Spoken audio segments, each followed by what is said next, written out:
Halo, Assalamualaikum warahmatullahi wabarakatuh. Apa kabar teman-teman? Semoga baik-baik saja. Masih semangat tentunya.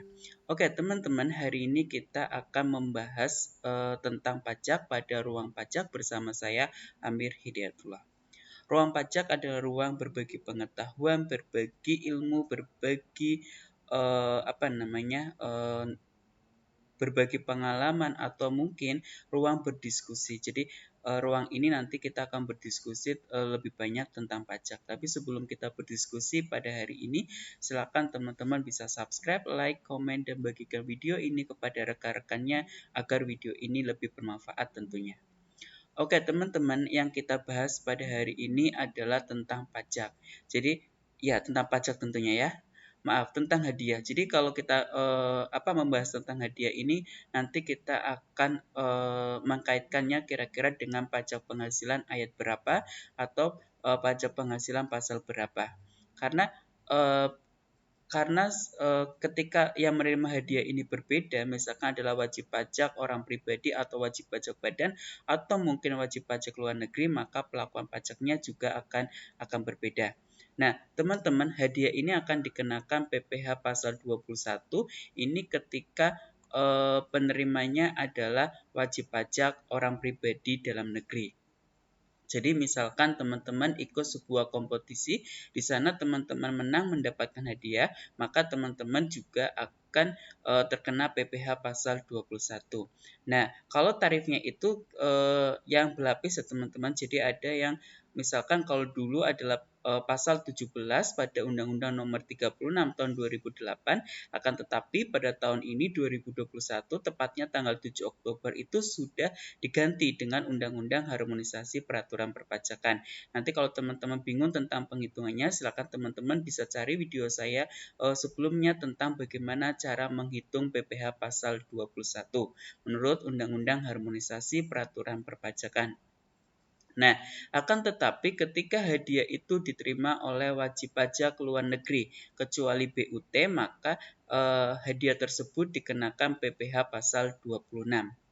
Oke, teman-teman. Bagaimana ketika hadiah itu diterima oleh sebuah perusahaan atau badan? Nah, kalau hadiah itu diterima oleh sebuah badan atau sebuah perusahaan atau bahkan bentuk usaha tetap, maka itu dikenakan PPh pasal 23.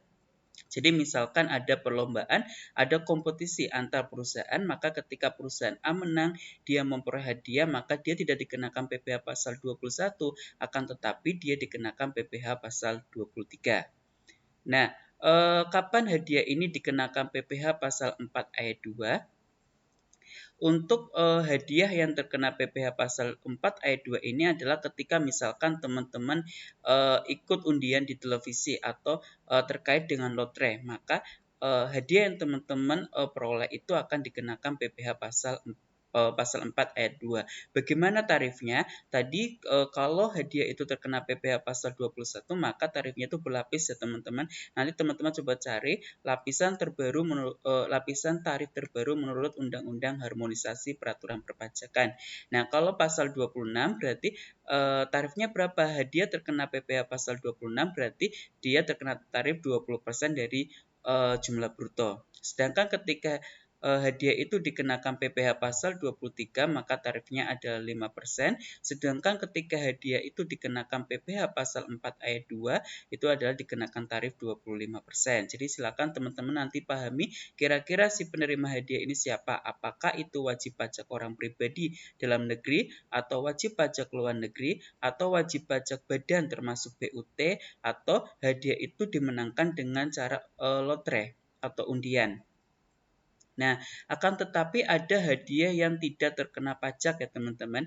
Hadiah yang tidak terkena pajak adalah ketika hadiah itu langsung diperoleh langsung atau diberikan langsung saat penjualan barang atau jasa sepanjang diberikan kepada semua pembeli atau konsumen akhir tanpa diundi. Jadi ketika hadiah itu memang diberikan secara langsung kepada konsumen tanpa diundi, maka itu bisa atau hadiah tersebut tidak dikenakan pajak. dan hadiah tersebut diterima langsung oleh konsumen akhir pada saat pembelian barang atau jasa. Jadi gini teman-teman, misalkan teman-teman beli suatu produk ya, misalkan sabun. Nah, biasa sabun itu akan memberikan sebuah hadiah, misalkan beli satu dapat piring, maka piring ini dia tidak terkena pajak penghasilan karena itu akan diberikan ke konsumen akhir dan kepada seluruh konsumen. Nah, itu ya teman-teman pembahasan pada hari ini mengenai pajak penghasilan. Nah, kalau misal, bukan pajak penghasilan, tetapi pajak hadiah. Nah, kalau teman-teman masih bingung atau ada pertanyaan, silakan teman-teman bisa tuliskan pada kolom komentar video ini atau DM ke saya di IG @amirhidayatullah.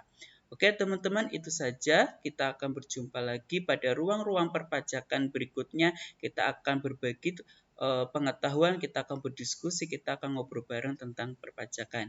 Itu saja dari saya. Salam cerdas, salam pajak, orang cerdas bayar pajak. Sekian, wassalamualaikum warahmatullahi wabarakatuh.